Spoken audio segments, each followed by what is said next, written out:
semuanya, ketemu lagi bareng Rita di Merantau Diaries, tempatnya ngobrol asik dan santai.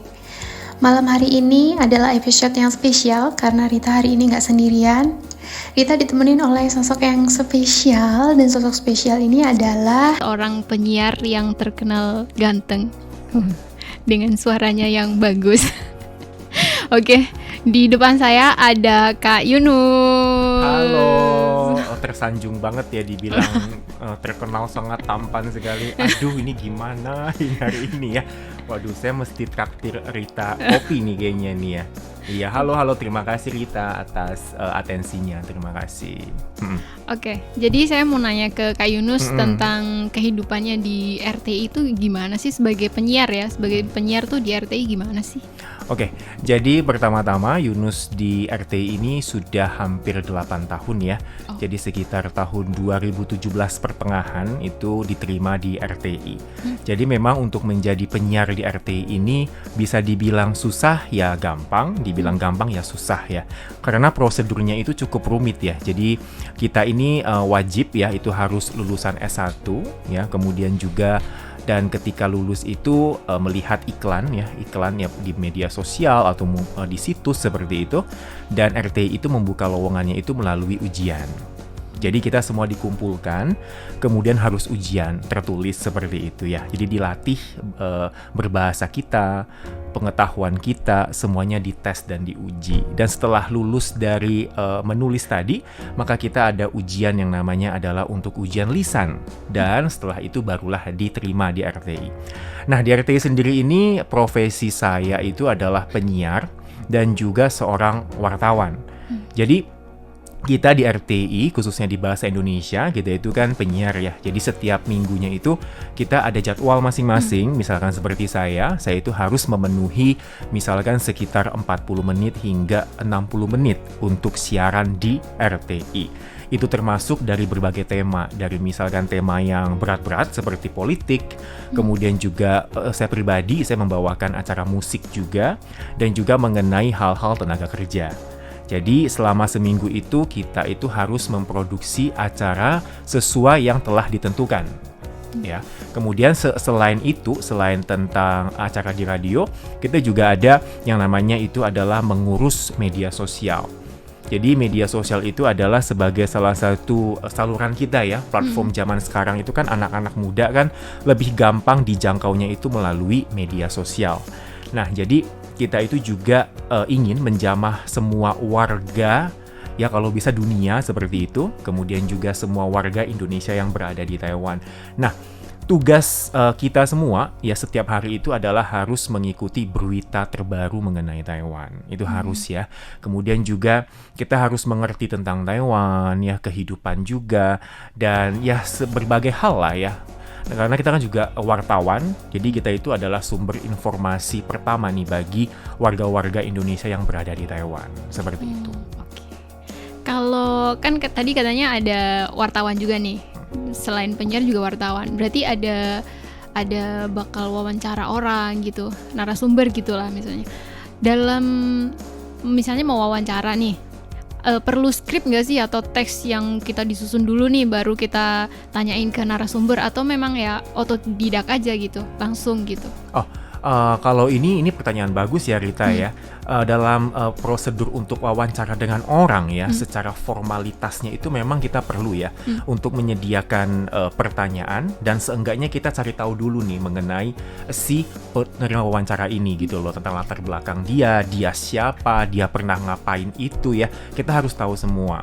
Dan kita sih memang nggak perlu tahu semua sih, cuma secara basic aja kita tahu begitu ya. Nah, setelah itu biasanya kita itu akan menyiapkan pertanyaan. Nah, supaya lebih sopannya itu biasanya kita akan memberitahukan penerima wawancara itu mengenai pertanyaan yang ingin kita tanyakan. Jadi misalkan sebelum wawancara dimulai, kita bisa mungkin ketemu dulu gitu ya sama si penerima wawancara, kemudian bilang maaf Bu, mungkin nanti wawancara kita ini akan berkisar seperti ini pertanyaannya, 1 sampai 10 atau 1 sampai 5 gitu ya, terserah seperti itu. Itu biasanya sih secara formalitas. Gitu. Terus untuk misalnya liputan ya, itu biasanya tuh kita on the spot aja gitu, atau emang udah dirancang, oh hari ini liputannya di sini nih untuk meliput ini gitu misalnya. Pernah nggak sih untuk misalnya lagi jalan-jalan nih gitu, tapi jiwa reporternya kan ada nih, terus on the spot ngeliat ada kejadian apa gitu misalnya. Pernah nggak sih kayak gitu? Oh, sering banget ya. Sering banget. Jadi memang untuk wawancara itu juga nggak terpaku dengan jadwal ya. Memang juga ada sih di RTI ini kita sebagai penyiar wawancara, wartawan, kita juga akan dikirimkan beberapa press release dan juga beberapa ada seperti kayak pengumuman gitu ya, konferensi pers mengenai kegiatan yang akan dilakukan. Nah, itu biasanya kita akan pergi sesuai dengan yang diberitahukan ke kita. Tapi terkadang kita ini kan juga kadang-kadang jalan-jalan keluar ya, berwisata ke misalkan ke Hualien lah, atau mungkin ke Taichung lah, seperti itu ya. Nah, kebetulan ada event tertentu nih. Nah, kita bisa aja sih bertanya langsung kepada sang pelaksana event, atau mungkin kita tertarik dengan event tersebut, kita bisa langsung untuk melakukan wawancara. Dan biasanya sih dari pihak penyelenggara event, mereka tuh welcoming banget. Mereka akan sangat welcoming kita untuk wawancara, dan mereka juga bahkan ya, mereka akan menawarkan gitu, kamu butuh apa? Butuh video kah? Butuh mungkin beberapa artikel berita kah? Dan mereka itu bisa menyediakan seperti itu. Oke. Terus ini kemudian pasti ini yang pengen teman-teman ketahui ya, kalau kita mahasiswa komunikasi, kita pasti harus nanya, seberapa penting sih komunikasi bagi seorang penyiar gitu, terutama gitu. Penting banget ya, penting. Makanya banyak yang bilang wartawan itu harus tahu semua. Ya enggak juga, justru karena enggak tahu semua makanya jadi wartawan, bukan nanya-nanya kan. Jadi yang namanya komunikasi itu kan kita harus bertanya ya, kita harus memberitahukan sesuatu dari mulut kita ke orang lain seperti itu, jangan diam aja. Penting banget ya kita ada komunikasi, jangan sampai kita merasa kita sudah tahu, kita paling benar, nggak taunya itu salah, itu kan malah semakin memalukan kita ya. Apalagi profesi kita kan sebagai wartawan, jadi kita tuh harus lebih tahu nih kita mau ngapain, bikin PR juga harus lengkap, dan apa ya istilahnya itu jangan meremehkan deh kalau misalkan ya kita itu melihat sesuatu berita, sebuah artikel atau sebuah event, jangan males untuk cari latar belakangnya, kemudian jangan males lagi untuk baca ulang seperti itu. Nah, masih berhubungan dengan komunikasi. Menurut kakak sebagai penyiar nih, seberapa penting public speaking bagi seorang penyiar gitu? Kan biasanya kita harus belajar bahasa baku, terus bahasa nggak baku gitu.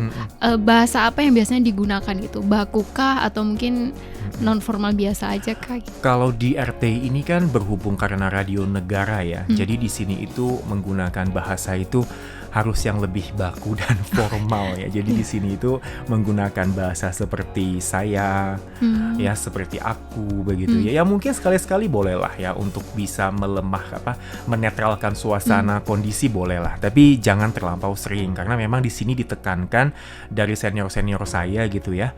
Itu yang namanya bahasa baku itu penting, dan juga jangan males untuk ngecek KBBI. Terkadang kita berpikir, oh ini mungkin bahasanya udah bener, tetapi yang namanya KBBI itu selalu update, ya selalu yang ada yang baru seperti itu. Mungkin di generasi sekarang bahasa ini mungkin baku, tapi di generasi berikutnya ternyata bahasa ini nggak baku. Gitu. Jadi harus jangan kalau merasa ada keraguan itu langsung namanya cek KBBI. Kakak ini kan spesialisasinya di penyiar radio ya. Biasanya nih kalau penyiar radio harus nggak sih update tentang teknologi juga gitu misalnya, karena sekarang teknologi maju ya. Jarang banget, mungkin ada tapi jarang gitu orang yang dengerin radio mungkin. Jadi seberapa harus update kah penyiar radio itu di zaman sekarang? Ini pertanyaan bagus ya dari Rita ya. Yang namanya sebagai penyiar ya itu harus update. Itu betul ya, harus update. Dan bukan hanya penyiar saja sih sebenarnya, semua orang juga harus update dengan segala sesuatu yang terjadi di sekitar kita ya. Nah, jadi memang sebagai penyiar itu juga kita harus tahu, harus update.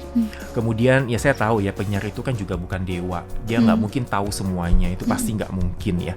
Cuma seenggaknya kita tahulah mungkin hal-hal yang mendasar kita tahu seperti itu. Dan di RTI sendiri juga di sini tuh banyak pelatihan sih. Dari kantor kita juga menyediakan banyak pelatihan ke penyiar-penyiar. Jadi itu ada setiap bulannya ya, itu seingat saya kita itu ada pelatihan untuk mengenai hal-hal yang paling trendy saat ini seperti apa di Taiwan dan juga di dunia seperti itu. Nah, apalagi kita ini kan sebagai media berbahasa Mandarin yang disiarkan ke bahasa Indonesia Indonesia kan. Nah, dan kita juga mengingat ya kalau saat ini memang di Taiwan itu juga banyak sekali komunitas Indonesia. Nah, teman-teman kita itu pasti butuh informasi dong, ya nggak sih? Butuh informasi yang terbaru, yang juga paling cepat dan juga paling update. Nah, itu carinya di mana? Hanya di RTI paling cepat. Nah, itu biasanya kita itu ya, tim kita tuh kompak banget. Jadi kalau ada berita terbaru, kita langsung menerjemahkan ke dalam bahasa Indonesia dan langsung posting. Jadi kita itu juga ingin teman-teman kita tuh tahu berita yang paling cepat, yang paling akurat itu di RTI. Itu teman-teman bisa jamin ya, teman-teman yang mengikuti media sosial RTI ya, itu teman-teman pasti tahu beritanya cepat banget, dan bahkan teman-teman kita tuh bakal ngomong, ini baru muncul di TV loh, tapi sudah ada di RTI. Ini keren banget. Saya juga pengen jadi penyiar, tapi saya cukup malu. Cukup malu untuk ngomong di depan orang gitu. Cuma karena saya ini jurusannya komunikasi dan ada mata kuliah yang larinya ke jurnalis. Jurnalis, wawancara, wartawan, reporter dan lain sebagainya itu. Dari kakak nih, ada nggak sih tips buat teman-teman mahasiswa, khususnya mahasiswa komunikasi ya, yang pengen nanti fokusnya lebih ke jurnalis, kayak mungkin kayak kakak reporter atau penyiar gitu. Ada nggak sih tips biar oke nih kayak kakak misalnya sukses gitu? Aduh, aku dibilang sukses, terima kasih ya. Tapi yang namanya pembelajaran setiap hari ya. Cuman memang sih sebenarnya jurnalistik itu kalau menurut aku bisa dimulai dari hal yang simple. Ya, bisa dimulai dari rasa ingin tahu. Ya, kebetulan mungkin aku orang kepoan ya. Jadi dikit-dikit pengen tahu nih apa sih berita terbaru di Taiwan, gosip apa sih yang terbaru artis Taiwan seperti itu ya.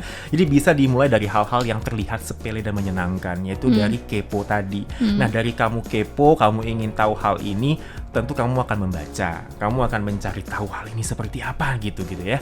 Nah, setelah itu, dan karena kamu kepo, kamu ingin kasih tahu ke orang lain, nah kamu juga bisa mengubahnya melalui siaran radio, kemudian juga melalui penulisan kamu di artikel dan lain-lain. Nah, sebenarnya yang namanya menjadi penyiar itu juga bukan hal yang gampang dan juga bukan hal yang susah sih ya. Semua proses itu butuh perjuangan, butuh pembelajaran seperti itu. Gak mungkin bisa langsung instan 4 tahun kuliah komunikasi plek jadi reporter, plek jadi penyiar, itu nggak mungkin ya. Kita harus ada praktek lah, pelatihan panjang lah seperti itu ya. Jadi yang namanya pelatihan itu ya hal yang normal. Nah, ketika kamu lagi praktek itu terjadi kesalahan, NG, itu juga hal yang normal. Jangan langsung berpikir, aduh aku udah salah nih, jadi nggak berani ngomong atau segala macam gitu, minder dan lain-lain. Jangan ya. Soalnya yang namanya manusia tuh pasti ada yang salah. Ya, walaupun kita sudah setinggi apapun ilmu kita, itu pasti ada salah ngomong. Saya pribadi juga seperti itu ya. Saya jadi penyiar, itu juga saya tuh kalau misalkan tidak megang kertas atau bahan, saya nggak bisa. Saya nggak bisa ngomong. Jadi saya tuh nggak bisa langsung dikasih tema plek bikin 10 menit. Nggak ada bahan, bisa nggak? Saya mungkin akan terbata-bata, mungkin akan tidak terstruktur, dan mungkin ngomongnya itu ngelantur dari A bisa lompat ke Z seperti itu. Jadi saya juga butuh yang namanya bikin PR.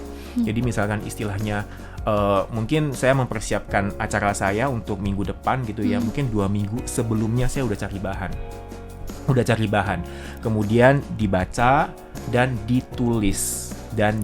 Karena menurut saya begitu kita menulis itu sama dengan kita mulai mengingat setiap kata yang akan kita ucapkan. Oke, mungkin itu tadi sangat bisa jadi bahan pertimbangan juga untuk teman-teman yang mau jadi reporter, mau jadi penyiar ya gitu. Saya mau terima kasih banget sama Kak. Mungkin pertanyaannya nggak banyak ya, karena mungkin videonya harus terbatas gitu. Tapi terakhir nih, kira-kira bukan kira-kira sih, mau minta tips, saran, dan pokoknya gimana sih caranya biar bisa jadi penyiar yang baik, reporter yang baik gitu. Tapi dalam dalam komunikasinya gitu, lebih ke komunikasi harus seperti apa biar jadi penyiar yang baik, biar jadi reporter yang baik gitu. Mungkin itu aja untuk yang terakhir, pertanyaan terakhir dari saya gitu. Jadi tipsnya mungkin, terima kasih ya Rita ya atas pertanyaannya. Jadi kalau menurut saya sih tipsnya itu yaitu ya konsisten dan belajar. Jadi jangan capek, jangan merasa males ya. Mungkin terkadang kita manusia males, wajar ya. Tapi ya kalau itu diteruskan ya itu bisa berakibat negatif ya sama masa depan kita dan juga profesi kita. Jadi jangan males untuk belajar dan konsisten, intinya konsisten. Jadi istilahnya itu lebih baik kamu 1 hari 10 menit dan itu terus dilakukan daripada kamu itu mungkin 1 hari 1 jam. Nanti selang 7 hari 1 jam. Dia itu berhenti lagi sebulan 2 jam seperti itu ya. Jadi lebih baik kamu konsisten, tetapi kamu tiap hari itu mungkin hanya 10 menit ya, mungkin 15 menit, dikit-dikit nggak masalah. Tapi setiap hari dilakukan itu lebih penting. Jadi yang namanya pembelajaran dan juga konsisten itu menurut saya ya 2 kunci sih yang kalau ingin supaya profesi kamu ini semakin ada kemajuan seperti itu. Dan ini benar-benar terakhir tiba-tiba muncul di kepala saya. Boleh. Terakhir aja kasih 3 kata untuk mahasiswa komunikasi yang pengen terjun ke dunia jurnalistik. 3 kata. Oke. Jadi sebagai penutup ini 3 kata. Ya. Oke. Yang pertama kepo, kedua kamu latihan, 3 konsisten. Oke. Jadi itu tadi 3 kata yang bisa disampaikan oleh Kak Yunus untuk mahasiswa komunikasi yang mau terjun ke dunia jurnalistik. Oke, thank you banget buat kalian semua yang udah stay ngedengerin obrolan kita yang super seru bareng Kak Yunus malam hari ini. Dan buat kalian yang mau request next episode kita ngobrolin apa lagi ya, kita ngebahas apa lagi ya, boleh banget DM di IG-nya @merantau_diaries. Oke teman-teman, terima kasih banyak. Sampai jumpa di next episode. Jangan lupa jaga kesehatan dan bye-bye.